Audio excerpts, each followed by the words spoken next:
बिस्मिल्लाहिर्रहमानिर्रहीम। अस्सलाम वालेकुम डियर स्टूडेंट। इस उम्मीद के साथ कि आप खैरियत से होंगे। अच्छा स्टूडेंट, आज हमारा लेक्चर नंबर 62 है। आज के इस लेक्चर में हम एक छोटा सा टॉपिक कवर करेंगे और वो है हमारे पास relation between angular and linear velocity. Student, exam के पॉइंट ऑफ व्यू से अगर देखा जाए तो ये आप लोगों के पास एक बड़ा इंपॉर्टेंट शॉर्ट क्वेश्चन है। तो स्टूडेंट, हम स्टार्ट करते हैं। ये एंगुलर मेजरमेंट ही का टॉपिक है और इसी टॉपिक का ये हिस्सा है आखिर में, relation between angular and linear velocity. यानी आप ऐसे समझ लें कि इससे पहले जो टॉपिक्स है ये उन्हीं से रेलिवेंट आपने इसको करना है, जो एंगुलर वेलोसिटी का है, एंगुलर एक्सेलरेशन का है और एंगुलर डिस्प्लेसमेंट का, ये उन्हीं से रेलिवेंट है। अब एंगुलर और लीनियर वेलोसिटी का रिलेशन मालूम करना है। देखिए स्टूडेंट, अगर कोई ऑब्जेक्ट P1 पॉइंट से रोटेशन में सर्कल में मूव करता है P2 तक, जिसका एंगल थीटा बनता है, ये इसके कोऑर्डिनेट एक्सिस हैं एक्स वाई और जी। इस बॉडी में याद रखिएगा स्टूडेंट, बेक वक्त दो तरह की वेलोसिटी मौजूद है। अगर इसको यहां से ड्रॉप कर दिया जाए तो ये बॉडी क्या करेगी, ये स्ट्रेट लाइन में सीधा मूव कर जाएगी इस तरह से। इस बॉडी को जिस भी पॉइंट से आप छोड़ेंगे ये स्ट्रेट लाइन के अंदर इस तरह से मूव कर जाएगी। स्ट्रेट लाइन की इस वेलोसिटी को आप नाम देंगे लीनियर वेलोसिटी v। लेकिन ये बॉडी एक पॉइंट ऑफ एक्सिस के साथ बंधी हुई है और ये सर्कल में रिवॉल्व कर रही है। तो सर्कल में इसकी रिवॉल्व करने की जो वेलोसिटी है वो ओमेगा है।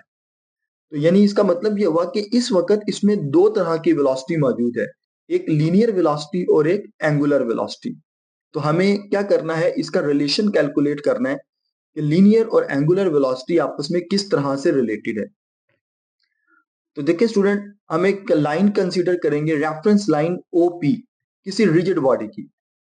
ये रेफरेंस लाइन रेडियस r के साथ मूव कर रही है about a centre point O। तो हम इसका आर्क लेंथ अगर निकालें, अगर इसने P1 पॉइंट से P2 तक डिस्टेंस को कवर किया तो इसका आर्क लेंथ डेल्टा S लिखा जाएगा। इस आर्क लेंथ में जो इसने एंगुलर डिस्प्लेसमेंट कवर किया वो डेल्टा थीटा है। अगर आप इससे पहले वाले टॉपिक को अंडरस्टैंड करके आए हुए हैं एंगुलर डिस्प्लेसमेंट के, तो आप लोगों ने यकीनी तौर पे ये बात सीखी होगी कि एक पॉइंट अगर P1 से किसी 2 पॉइंट तक मूव करता है तो उसका एंगुलर डिस्प्लेसमेंट डेल्टा थीटा से रिप्रेजेंट होता है। तो आर्क लेंथ जो ये फासला तय करेगी P1 से P2 तक, वो डेल्टा S से रिप्रेजेंट होगा। तो रिलेशन इसका क्या लिखा जाएगा, delta S is equal to R delta theta. अब स्टूडेंट, इस वाली इक्वेशन को आपने दोनों तरफ डेल्टा टी से डिवाइड कर देना है। जब आप दोनों तरफ डेल्टा टी से डिवाइड करेंगे तो delta S by delta E ये आपके पास लीनियर वेलोसिटी है और डेल्टा थीटा व डेल्टा टी ये आपके पास एंगुलर वेलोसिटी का फार्मूला है। तो अब आप ये दोनों वैल्यूज इस फार्मूले में पुट करेंगे तो आपके पास ये रिलेशन आ जाएगा v is equal to R omega, जो हमने प्रूव करना है। तो ये स्टूडेंट आपके पास एक शॉर्ट क्वेश्चन है कि रिलेशन ड्रॉ करें between linear velocity and angular velocity. ये शॉर्ट क्वेश्चन का रिलेशन हमें क्या बता रहा है, देखिए लीनियर और एंगुलर वेलोसिटी में सिर्फ एक ही चीज कॉमन है और वो है r। अगर मैं यहाँ पर r रेडियस की वैल्यू 1 के इक्वल पुट कर दूं तो ये फार्मूला किसके इक्वल आ जाएगा, ये फार्मूला आ जाएगा linear velocity is equal to angular velocity के। तो यहाँ पर देखिए रेडियस जीरो तो नहीं है, रेडियस जीरो नहीं है, रेडियस सिर्फ 1 मीटर है या 1 सेंटीमीटर। अगर बहुत स्मॉलर की आप बात करेंगे तो फिर आपके पास लीनियर वेलोसिटी एंगुलर वेलोसिटी के इक्वल होती है। यानी सर्कल में मूव करती हुई बॉडी जो सी है उसमें दोनों तरह की वेलोसिटीज मौजूद होती हैं, लीनियर वेलोसिटी भी मौजूद होती है और एंगुलर वेलोसिटी भी मौजूद होती है।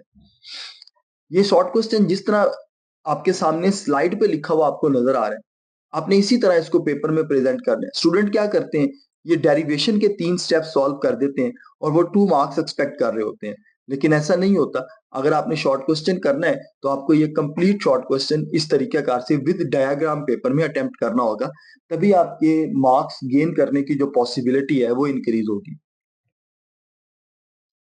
अब स्टूडेंट, इसी से आगे हम एक रिलेशन निकालते हैं लीनियर और एंगुलर एक्सेलरेशन का, याद रखिएगा, ठीक है। ये छोटी सी डेफिनेशन है इससे पहले, टेंजेंशियल वेलोसिटी किसे कहते हैं, जबकि बॉडी सर्कल में मूव कर रही हो और सर्कल में मूव करते हुए एकदम से उसके ओरिजिन से उसका ताल्लुक खत्म कर दिया जाए तो बॉडी स्ट्रेट लाइन में मूव कर जाती है। हम उसकी बॉडी को कहते हैं कि ये अलोंग द टेंजेंट मूव कर जाएगी। जैसे देखें, एक स्टूडेंट एक धागे से पत्थर को बांध के हवा में घुमाना शुरू कर देते हैं, और जैसे ही वो उसको छोड़ेगा, ये पत्थर क्या करेगा, इस एच से स्ट्रेट लाइन में मूव कर जाएगा। तो ये जो इसकी डायरेक्शन बनती है वेलोसिटी की, ये अलोंग द टेंजेंट बनती है। लिहाजा हम इसकी वेलोसिटी को इस वक्त फिर क्या नाम देंगे, टेंजेंशियल वेलोसिटी का नाम देंगे। अब आप कंसीडर करें लीनियर और एंगुलर वेलोसिटी के रिलेशन को। ये जो वेलोसिटी है vt, ये यहाँ पर टेंजेंशियल वेलोसिटी है, तो आप इसको vt से भी लिख सकते हैं। दोनों इक्वेशन को t से डिवाइड करें तो rate of change of velocity आपके पास लीनियर एक्सेलरेशन होता है, और rate of change of angular velocity आपके पास एंगुलर एक्सेलरेशन होता है। तो ये रिलेशन आपके पास किसका आ जाएगा, लीनियर वेलोसिटी, लीनियर एक्सेलरेशन और एंगुलर एक्सेलरेशन का। ये दूसरा शॉर्ट क्वेश्चन है इस टॉपिक का जो स्टूडेंट आपने तैयार करने। अब यहां पर भी अगर आप देखें r इज इक्वल टू 1 कर दें अगर आप, तो फिर ट्रांसलेशनल एक्सेलरेशन एंगुलर एक्सेलरेशन के इक्वल आ जाता है। यानी कोई बॉडी जब सर्कल में मूव कर रही है तो याद रखिएगा उसमें दोनों तरह का एक्सेलरेशन मौजूद होगा, उसमें ट्रांसलेशनल एक्सेलरेशन भी मौजूद होगा और उसके अंदर एंगुलर एक्सेलरेशन अल्फा भी मौजूद हो रहा होगा। ये पॉइंट्स आप लोगों ने एमसीक्यूज के लिए याद रखने हैं। इसी तरह अगर कोई बॉडी सर्कल में मूव कर रही है तो याद रखिएगा कि उसमें उसकी ट्रांसलेशनल वेलोसिटी भी एग्जिस्ट करेगी और उसकी एंगुलर वेलोसिटी भी एग्जिस्ट करेगी। सिर्फ एक सूरत बनती है जहां पर एंगुलर वेलोसिटी और एंगुलर एक्सेलरेशन जीरो हो जाता है, और वो सूरत है आपके पास r इज इक्वल टू 0। और ये वो कंडीशन है जिसमें बॉडी सर्कुलर मोशन में ही नहीं रहती है, बॉडी लीनियर में मूव कर रही है। जब भी बॉडी सर्कुलर मोशन में मूव करेगी तो उसकी कुछ स्मॉल अमाउंट ऑफ रेडियस लाजमी होगा। जैसे मैंने पहले बताया कि अगर आप r is equal to 1 put करते हैं तो देखें student, r is equal to 1 put करने से ये दोनों आपस में इक्वल आ जाएगी, जो इस बात का प्रूफ है कि दोनों जो चीजें हैं वो आप लोगों के पास एग्जिस्ट कर रही होती हैं, दोनों क्वांटिटीज आपके पास मोशन में एग्जिस्ट कर रही होती हैं। ये इसकी ड्रामेटिकली इमेजिनेशन है, अंडरस्टैंडिंग के लिए इसकी ये स्लाइड है कि अगर एक कार सर्कल में मूव कर रही है तो उसका रेडियस जो सा है वो r है। अगर किसी तरह से इसका इस रेडियस के साथ ताल्लुक खत्म कर दिया जाए तो ये कार एक स्ट्रेट लाइन के अंदर मूव कर जाएगी। वो स्ट्रेट लाइन जो सा है वो इसकी टेंजेंशियल वेलोसिटी कहलाएगी। लेकिन अगर कार को देखा जाए, इसको डिवाइड कर दिया जाए सर्कल को छोटे छोटे पाथ के अंदर, सर्कल को 360 डिग्री के अंदर डिवाइड किया जाता है, तो 1 डिग्री के अंदर कार जो फासला तय करेगी वो तो स्ट्रेट लाइन होगा, और स्ट्रेट लाइन में तय कर दे फासले की जो वेलोसिटी है वो आपके पास लीनियर वेलोसिटी होती है। इसी तरह अगर कार सेकंड डिग्री के अंदर मूव कर रही है तो सेकंड डिग्री का जी फासला स्ट्रेट लाइन होगा और उसकी वेलोसिटी भी आपके पास क्या होगी, लीनियर वेलोसिटी। बट जब आप इन तमाम डिग्रीज को मिला देंगे तो ओवरऑल ये जो गाड़ी है, ये ऑब्जेक्ट जो कोई सा भी है, ये सर्कुलर पाथ में मूव कर रहा है। तो जबकि बॉडी सर्कुलर पाथ में मूव करती है तो उसमें लीनियर और एंगुलर वेलोसिटीज दोनों ही मौजूद रहती हैं। अब स्टूडेंट, इन रिलेशंस के बाद हम लोगों ने लीनियर इक्वेशन ऑफ मोशंस की तवज्जो करनी है कि ये लीनियर इक्वेशन ऑफ मोशंस भी हमारी चेंज हो जाती है। डिस्टेंस एंगुलर डिस्प्लेसमेंट में चेंज हो जाएगा, लीनियर वेलोसिटी एंगुलर वेलोसिटी में चेंज हो जाएगी, और बाकी जनरल इक्वेशन सेम रहेगी। Linear final velocity angular final velocity के अंदर कन्वर्ट होती है ओमेगा एफ में। Linear initial velocity angular initial velocity में कन्वर्ट होती है। लीनियर एक्सेलरेशन एंगुलर एक्सेलरेशन में चेंज हो जाता है।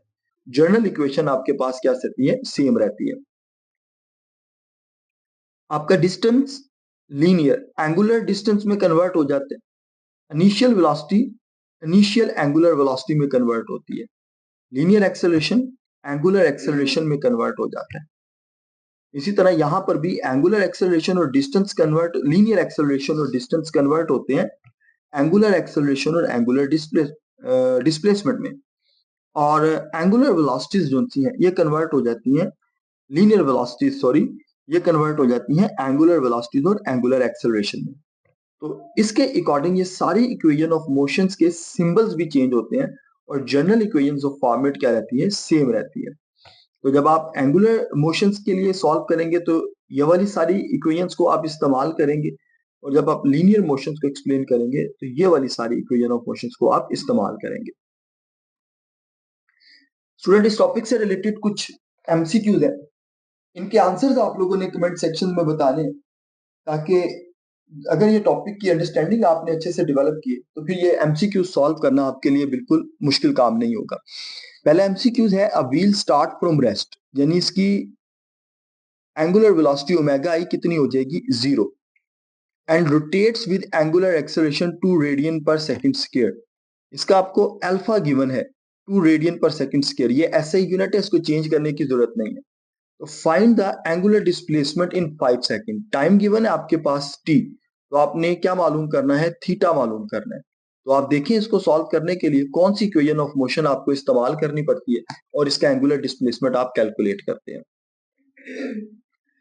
इन्हीं टॉपिक से रिलेटेड दूसरा एमसीक्यूज है, अ डिस्क स्टार्ट फ्रॉम रेस्ट, एक डिस्क रेस्ट से स्टार्ट करती है तो एंगुलर वेलोसिटी कितनी होगी, 0, rotates with the angular acceleration, इसका अल्फा गिवन है 5 रेडियन पर second square, find angular displacement, again आपने थीटा मालूम करना है, लेकिन इस बार आपको जो दूसरी वैल्यू गिवन है वो टाइम की नहीं गिवन, बल्कि एंगुलर वेलोसिटी बिकम्स 10 रेडियन पर सेकंड स्क्वायर। तो एंगुलर वेलोसिटी आपको वी एफ गिवन है कि जब इसकी वेलोसिटी अटेन होके 10 रेडियन पर सेकंड आ जाए तो फिर उसका एंगुलर डिस्प्लेसमेंट क्या होगा।